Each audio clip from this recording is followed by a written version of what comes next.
Então, muito bom dia.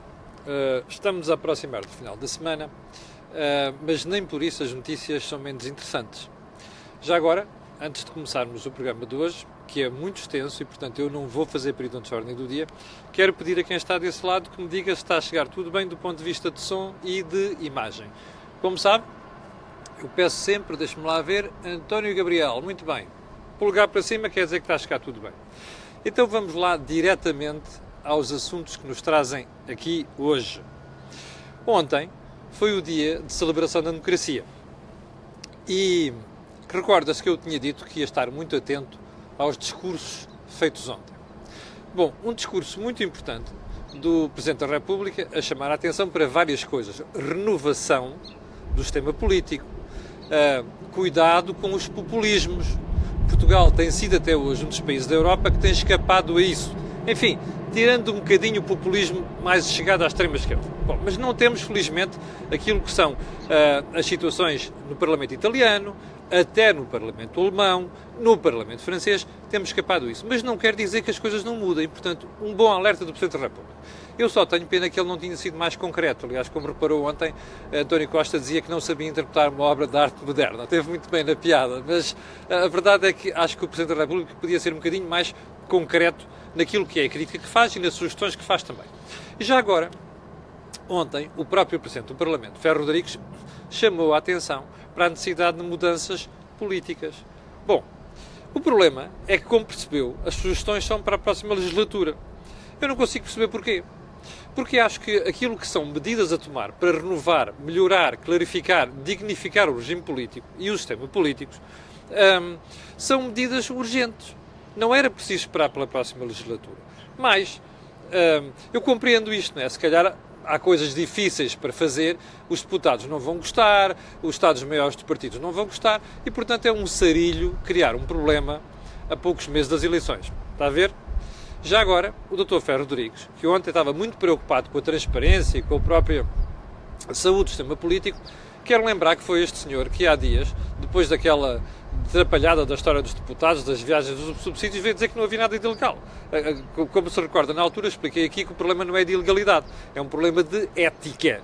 E, portanto, quanto a isto, está tudo dito. Mas qual é aquela que eu acho a intervenção mais interessante de ontem? Foi da deputada Margarida Balseiro Lopes.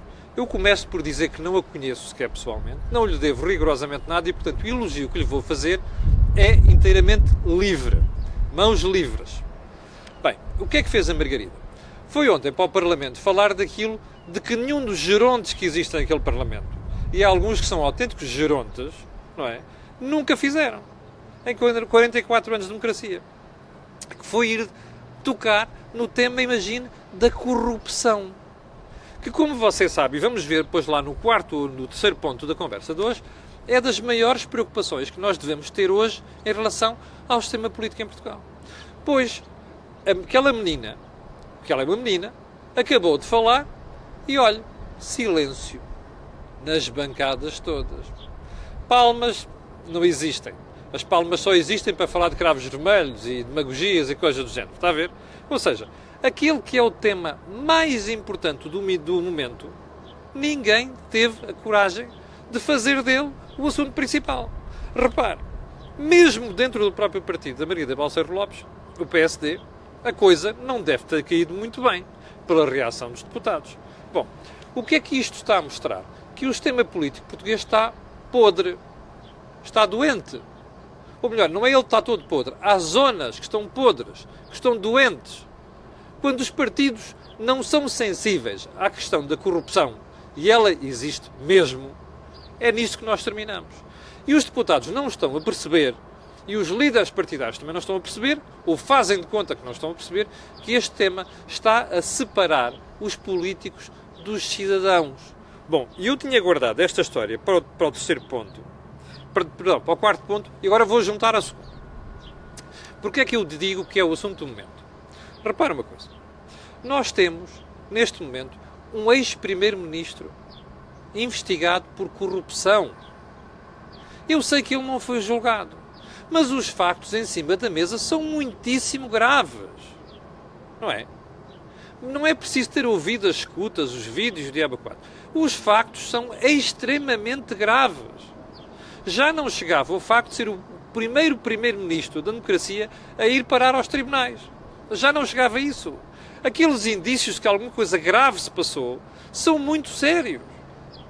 Bom, em cima disto, temos um ex-ministro da Economia do mesmo primeiro-ministro, com quem estava muitíssimo bem. E eu já disse aqui, é uma pessoa que eu estimo pessoalmente. Também investigado por coisas menos próprias. E as coisas menos próprias são estar a receber 15 mil euros por mês de um grupo privado que ainda para mais está acusado de tudo e mais alguma coisa hoje em dia. Aliás, não é um grupo, é o líder de um grupo privado, chamado Ricardo Salgado. Bom, você conhece, nas 44 anos de democracia, algum governo com tanta atrapalhada judiciária? E com tanta atrapalhada nos tribunais? Conhece algum? Se conhecer, diga. Eu não conheço. E, portanto, repara uma coisa. O que nós estamos aqui a falar são acusações graves de corrupção. No exercício das funções. Bem, é este momento que nós estamos a viver. E, portanto, quando a Margarida Balseiro Lopes vai para o Parlamento no 25 de Abril chamar a atenção para isto, tem toda a razão. Porque isto é uma das pedras basilares da reforma do sistema político. O que nós vamos ter que fazer é mandar para casa uma série daquelas pessoas que estão no Parlamento. É a conclusão que a gente tira depois daquela conversa de ontem. Já agora, para perceber a gravidade disto, quando é que o PS se demarca de José Sócrates? É que já tarda. Eu conheço gente dentro do Partido Socialista, muito honesta, muito séria, com quem me dou bem há muitíssimos anos, que está incomodadíssima com isto. Não é? O PS vai para o seu próximo congresso. Bom, eu ainda não vi o Dr. António Costa, não vi outros ministros dessolidarizarem-se de José Sócrates e de Manuel Pinho. Quando é que vão condenar aquilo? Bem, já agora um pormenor. Olhe para o atual governo, ok? Para não cometer injustiças, eu vou citar. Bem, vamos lá ver. Vieira da Silva, Ministro da Segurança Social, do Trabalho e não sei o que mais. Augusto Santos Silva, um dos homens fortes do governo. Ana Paula Vitorino. Pedro Marcos. Maria Manuela Leitão Marques, porque eu tenho um grande apreço pessoal. Gosto muito dela. O próprio António Costa. Isto são pessoas que trabalharam com José Sócrates. São pessoas que estiveram em governos de José Sócrates. A maior parte destas pessoas tenho muita estima por elas. Não tenho para Augusto Santos Silva, que acho que de vez em quando se passa das marcas. Mas há aqui pessoas, Maria Manuela Leitão Marques, o Pedro Marques, bem, o próprio António Costa, eu tenho apreço por estas pessoas. Bem, só uma pergunta. Não acham que é a altura de virem dizer, primeiro, de marcarem-se do José Sócrates?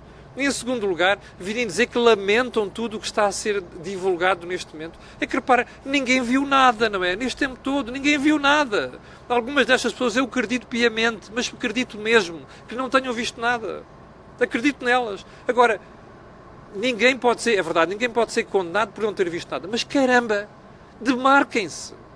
Porque senão ficam colados àquele senhor. E é tudo o que estamos aqui a descobrir sobre o governo de José Sócrates. Ou melhor, os governos de José Sócrates. Bem, como já vamos, como reparou, eu troquei aqui a ordem disto, então vamos lá ao segundo ponto da conversa. Bem, então o segundo ponto da conversa tem a ver aqui com o Yanis Varoufakis, antigo Ministro das Finanças da Grécia.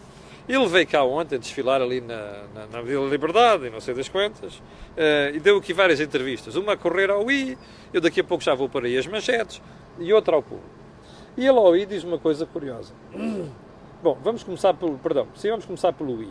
A quem ele diz: Mário Centeno traiu o eleitorado que votou nele. Aspas. Se não fosse a Grécia, nunca teriam permitido que este governo se formasse em Portugal. Não é verdade. A União Europeia não se envolve na formação de governos. Não se envolvia nos anos 80, 90 e não se envolve agora. Portanto, isto aqui é a conversa mole deste senhor. Já agora uma coisa. Este senhor é aquele que nem a extrema-esquerda quis no governo na Grécia. Portanto, não tem onde cair morto. E vem para aqui dar lições de moral a países que se portaram melhor do que a Grécia. Bem, mas vamos à entrevista ao público, que eu acho que é mais interessante. Ele diz assim: o vosso governo de esquerda tem uma dívida de gratidão para com a Grécia. Eu acho que este senhor tem toda a razão. Até lhe bato palmas. A questão é que não é no que ele pensa. nós temos uma grande dívida de gratidão para com a Grécia, sim senhor. Sabem porquê? Porque a Grécia nos mostrou aquilo que nós não devemos fazer. Ou seja, os disparates todos que a Grécia andou a fazer foram aquilo que permitiu à esquerda portuguesa, nomeadamente ao PS, perceber o que é que não se devia fazer. Ou seja, o próprio Mário Centeno, aqui há umas semanas, elogiou Vítor Gaspar, implicitamente, e Pedro Passos Coelho, e ele não percebeu isso, não é? Quando disse assim, bom, quando um país tem um programa de ajustamento, tem que o assumir como seu. Não pode inventar, não pode dizer não tem nada a ver comigo, é com o outro, e diabo 4 ao lado, não faz sentido. Está a ver? O ponto aqui é este. Quando um país está a passar programa de ajustamento, tem de o assumir como seu. E tem de se assenhorar desse programa. Ora bem, foi aquilo que Portugal fez. Foi aquilo que a Grécia não fez. Portanto, quando este senhor vem dizer para aqui que tem uma dívida de gratidão, tem uma dívida de gratidão porque nós aprendemos com os disparates monumentais que a Grécia fez. Por isso é que passou pelo buraco que passou.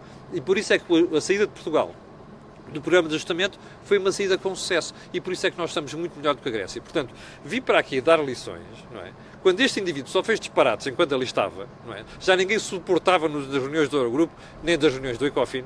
Bem, não tem ponta para onde se lhe pega. Bem, vamos lá então para o último ponto da conversa de hoje, que tem a ver com disparates. Você, nos últimos dias, tem-me ouvido aqui falar da reforma da habitação.